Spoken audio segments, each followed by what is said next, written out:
ആശാവർക്കർമാർക്ക് വേതന വർധനവില്ലെങ്കിലും മുഖ്യമന്ത്രിക്ക് പറക്കാൻ പണമുണ്ട്. കടുത്ത സാമ്പത്തിക പ്രതിസന്ധിക്കിടയിലും മുഖ്യമന്ത്രിയുടെ ഹെലികോപ്റ്ററിന്റെ വാടക കുടിശ്ശിക സർക്കാർ അനുവദിച്ചു.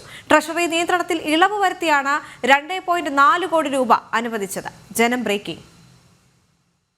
ചിപ്സൺ ഏവിയേഷൻ പ്രൈവറ്റ് ലിമിറ്റഡിന് വാടക കുടിശ്ശിക നൽകണമെന്നാവശ്യപ്പെട്ട് പോലീസ് മേധാവി മുഖ്യമന്ത്രിക്ക് കത്ത് നൽകിയത് ഫെബ്രുവരി 2-ന്. പിന്നാലെ ഉടൻ തുക അനുവദിക്കണമെന്ന് ധനമന്ത്രി KN ബാലഗോപാലിന് മുഖ്യമന്ത്രിയുടെ നിർദ്ദേശം. ട്രഷറി നിയന്ത്രണത്തിൽ ഇളവ് അനുവദിച്ച് മാർച്ച് 6-ന് ഉത്തരവ് പുറത്തിറക്കി ധനവകുപ്പ്.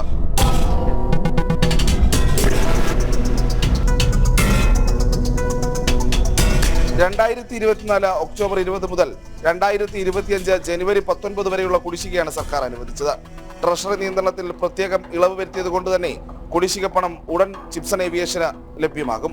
ഇതുവരെ കമ്പനിക്ക് നൽകിയത് 12.8 കോടി രൂപ.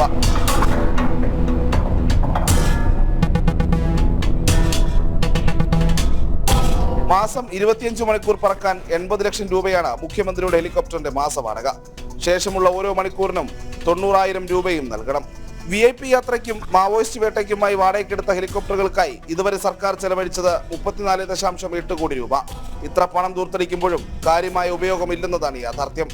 അപൂർവമായി മുഖ്യമന്ത്രി മാത്രമാണ് ചിപ്സന്റെ ഹെലികോപ്റ്റർ ഉപയോഗിക്കുന്നത്. അല്ലാത്തപ്പോൾ ചാലക്കുടിയിലെ ഹാങ്കർ യൂണിറ്റിൽ വിശ്രമ ജീവിതം. സുരക്ഷാ പ്രശ്നങ്ങൾ ചൂണ്ടിക്കാട്ടി മുഖ്യമന്ത്രിയുടെ ഹെലികോപ്റ്റർ യാത്രയുടെ വിശദാംശങ്ങൾ നിയമസഭയിൽ പോലും സർക്കാർ വെളിപ്പെടുത്തിയിട്ടില്ല. പ്രജിത് മോഹനൻ, ജനം, തിരുവനന്തപുരം.